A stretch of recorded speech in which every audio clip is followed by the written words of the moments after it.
No final do século XIX, Recife era uma cidade marcada por contrastes. Entre as belas construções, como os sobrados coloniais, e a riqueza de seus comerciantes, havia também uma teia de segredos sombrios.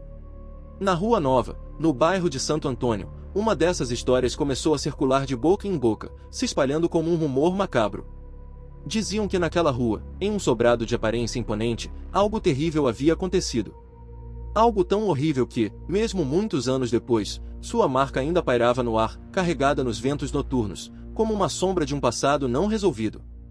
A história se iniciou com o rico comerciante Antônio Barros, um homem de reputação invejável, mas cuja alma era corrompida pela ambição e o ódio.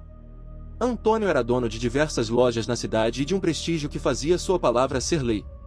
Mas, em casa, ele mantinha um segredo sombrio. Sua única filha, Maria Clara, era tudo o que lhe restava depois da morte prematura da esposa.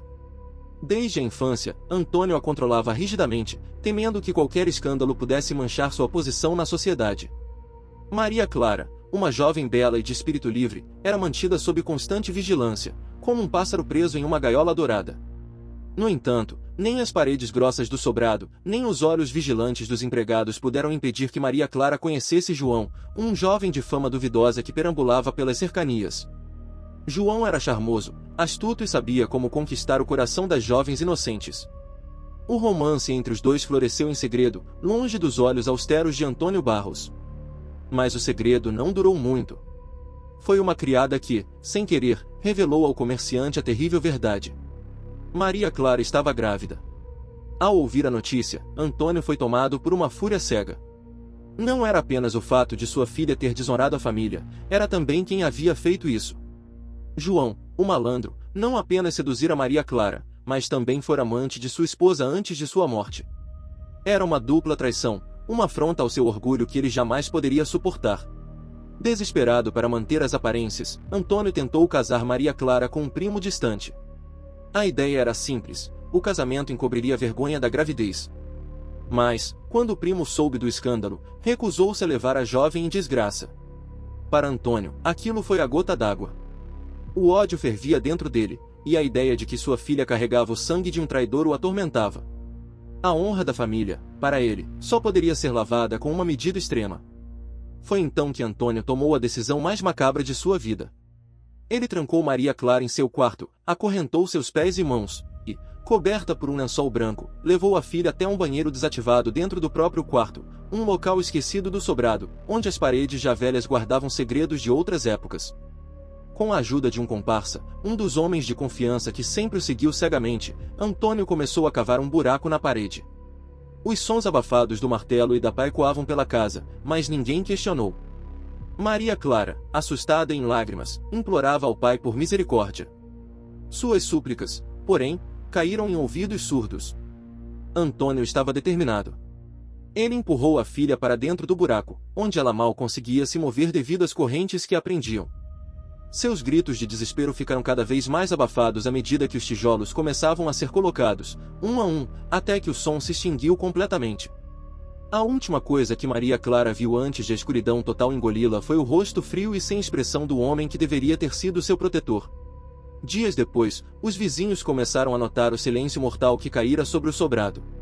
Onde antes se ouvia o riso tímido de Maria Clara, agora restava apenas o som dos passos pesados de Antônio.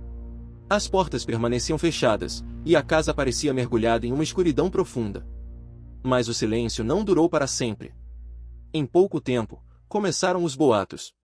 Moradores que passavam pela Rua Nova, tarde da noite, diziam ouvir sons estranhos vindo do sobrado.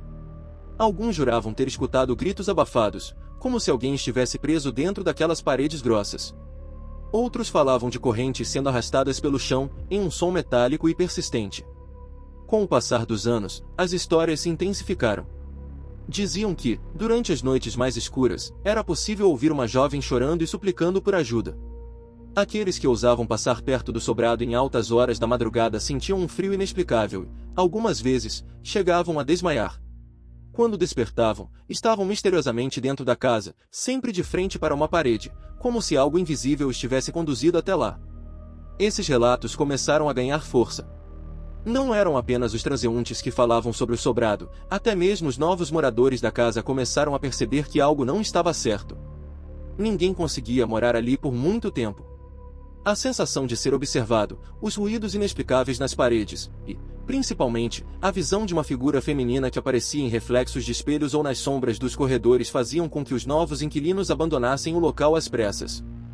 Um dos relatos mais perturbadores foi o de uma jovem estudante de medicina que, certa noite, ao retornar para casa depois de uma longa noite de estudos, passou pela Rua Nova.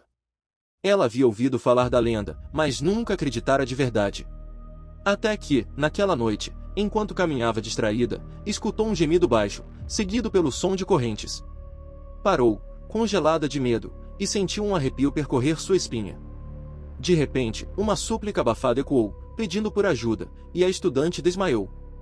Quando acordou, estava deitada no chão frio do sobrado, encarando uma parede sem portas ou janelas.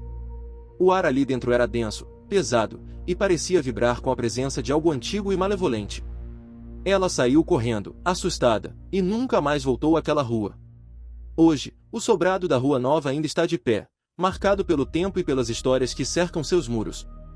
Muitos evitam passar por lá à noite, temendo encontrar a jovem emparedada, cujo espírito, dizem, ainda vagueia pela casa, buscando vingança ou, talvez, apenas libertação. O que aconteceu com Antônio Barros, ninguém sabe ao certo. Alguns dizem que ele foi encontrado morto anos depois, vítima de sua própria loucura.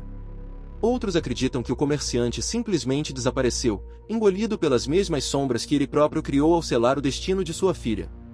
O que é certo é que a lenda da emparedada do Recife continua viva, um lembrete sombrio de que o passado, por mais escondido que esteja, sempre encontra uma maneira de se manifestar.